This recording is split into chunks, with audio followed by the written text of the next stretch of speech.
Right now, I do want to get you to some other headlines that we are following here at this hour, and this is going to be a big one. As we know later on today, we expect the Charlie Kirk murder suspect to make his first in-person court appearance.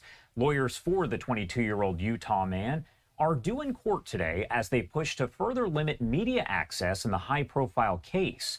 A Utah judge weighing the public's right to know details in Tyler Robinson's case against his attorney's concerns that the swarm of media attention could interfere with his right to a fair trial. Robinson's legal team and the Utah County Sheriff's Office asking Judge Tony Graff to ban cameras in the courtroom.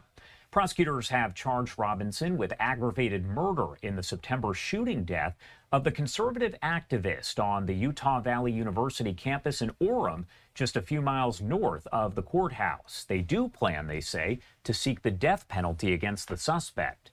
Robinson was expected to appear in person after making previous court appearances via video or audio feed from jail. Now, that is according to a transport order that was obtained by the Associated Press here.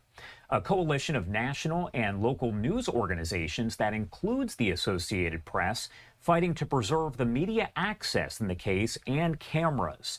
Graff has already made allowances to protect Robinson's presumption of innocence before a trial, agreeing that the case has drawn, quote, extraordinary public attention. Graff did hold a closed hearing back on October 24th, where attorneys discussed Robinson's courtroom attire and security protocols. Under another ruling by the judge, Robinson is allowed to wear street clothes in court during pretrial hearings, but may be physically restrained due to any kind of security concerns. Graff also prohibited media from filming or photographing Robinson's restraints after his attorneys argued widespread images of him shackled and in jail clothing could prejudice any further jurors if the case does go to trial.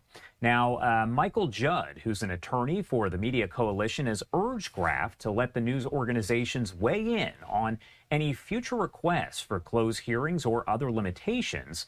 The media presence at Utah hearings is already limited, with judges often designating one photographer and one videographer to document a hearing and share their images with the other news organizations.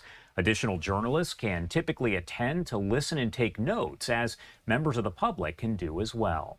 Judd wrote in recent filings that an open court, quote, safeguards the integrity of the fact-finding process while fostering public confidence in proceedings. Criminal cases in the U.S. have long been open to the public, which he argued is proof that trials can be conducted fairly without restricting reporters as they work to keep the public informed.